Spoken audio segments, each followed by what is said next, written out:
Udhna police સ્ટેશનમાં તારીખ 19ના રોજ રાત્રે એક 3 છોકરીઓ પોતાના ઘરથી જતી રહી છે પ્રકારની મિસિંગની ફરિયાદ દાખલ થયેલી હતી. આ છોકરીઓના ફેમિલી મેમ્બર્સ સાથે ઇન્ટ્રોગેશન કર્યું ત્યારે ખબર પડી કે એમની બાજુમાં જ રહેતા બીજા 2 ઇસમ છે. તેનું નામ છે મોહમ્મદ કલીમ અબ્દુલ લકલામ, શેખ, ઉંમર વર્ષ 22, જેઓ અત્યારે મજૂરી કામ કરે છે પટેલનગર ઉધનામાં. બીજાનું નામ છે મોહમ્મદ આવેશ અહમદ અતિક શેખ, ઉંમર 24 વર્ષ, મજૂરી કામ કરે છે પટેલનગર ઉધનામાં. મૂળ એ યુપીના રહેવાસી છે બંને. અને આ બંને છોકરીઓ સાથે પ્રેમ સંબંધ થતા એ બંને છોકરીઓ અને આ બંને છોકરાઓ ઘરેથી રાત્રે નીકળી ગયેલા હતા. એની સાથે બીજી એક 13 વર્ષની જે બાળકી છે એ પોતાના ઘરમાં એને એવું લાગી આવ્યું હતું કે એના માતા પિતા એને બોલે છે અને ભણવા માટે અથવા તો એને જે બિહેવિયર છે એના માટે થઈને ઘરમાં જે માતા પિતા ટોકતા હોય છે એ લાગી આવતા આ બંને છોકરાઓ જે 2 છોકરીઓને લઈને જતા રહ્યા હતા એની સાથે આ 13 વર્ષની છોકરી પણ જતી રહી હતી. અમારા ટેકનિકલ સર્વે રાત્રે જ અમે લોકોએ ફરિયાદ દાખલ કરી અને તપાસ ચાલુ કરી હતી. ડી સ્ટાફ અને ઝોન 2ની એલસીબી કામે જ લાગી ગયા હતા અને વિધિન અ શોર્ટ ટાઈમ અમને હ્યુમન ઇન્ટેલિજન્સ અને ટેકનિકલ સર્વેલન્સના આધારે ખબર પડી કે આ લોકો ઉધના રેલવે સ્ટેશનથી બેસી અને નાગપુર બાજુ ગયા છે અને નાગપુર ટ્રેનમાં બેસીને રવાના થયા છે.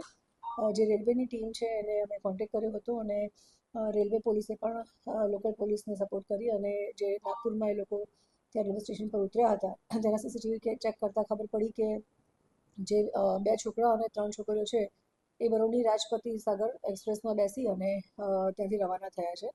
તો જે રેલવેનું પ્રોટેક્શન ફોર્સ છે એમની સાથે કોન્ટેક્ટમાં હતા લોકલ પોલીસ અને રેલવે પ્રોટેક્શન ફોર્સે જે ઇટારસી રેલવે સ્ટેશન છે એની રેલવે પ્રોટેક્શન ફોર્સને કોન્ટેક્ટ કરતા અને ફોટોગ્રાફ્સ શેર કર્યા હતા. તો એ 4 જણને 2 છોકરા અને 3 છોકરીઓને ઇટારસી ખાતેથી ત્યાં ટ્રેનમાંથી ઉતારી દેતા અને લોકલ પોલીસની અમારી ટીમ પણ ત્યાં સુધીમાં ત્યાં પહોંચી ગઈ હતી અને 3 દીકરીઓ અને જે 2 આરોપી છે એને લઈ અને પોલીસ સ્ટેશન આજે પરત થયા છે અને દીકરીઓને પણ એમની માતાને હેન્ડઓવર કરી છે અને આગળની અમારી ઇન્વેસ્ટિગેશન્સ પણ ચાલુ છે અને જે 2 આરોપી છે જેમની નાની છોકરીઓને જે લઈને જતા રહ્યા હતા એ બંને આરોપીને પણ અમે અટક કર્યા છે.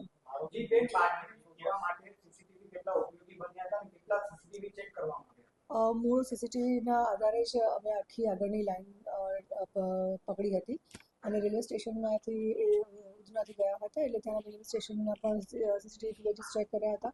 પટેલનગરના જે એમનું ઘર છે તેની આસપાસના પણ સીસીટીવી ફૂટેજીસ ચેક કર્યા હતા જેમાં ખ્યાલ આવ્યો હતો કે આટલા લોકો ત્યાં સાથે મળીને ગયા છે અને ત્યાં આગળ ડાયરેક્શન ચેક કરતાં ખબર પડી કે રેલવે સ્ટેશન આવ્યા છે ત્યાંથી ત્યાંના સીસીટીવીમાં જોતાં ખબર પડી કે લોકો ત્યાં આ રીતે ટ્રેનમાં બેઠા છે. ત્યાંથી જ્યારે એ લોકો નાગપુર ઉતર્યા ત્યારે ત્યાંના પણ રેલવે પોલીસનો કોન્ટેક્ટ કર્યો અને ત્યાંના પણ સીસીટીવી ચેક કરતાં જ આગળની અમને લાઈન મળી અને આગળ એ લોકો જે બરોની રાજપતિ સાગર એક્સપ્રેસમાં બેસીને આગળ જાય છે ત્યાં એ લોકોને અમે કેચ કર્યો. અત્યારે પૂરતું કોઈ ગુનો ઇતિહાસ અમારી સામે આવ્યો નથી. એ લોકો બંને બાજુમાં જ રહે છે અને મૂળ યુપીના છે અને લેબર વર્ક મજૂરી કામ માટે લોકો અહીંયા આવે છે.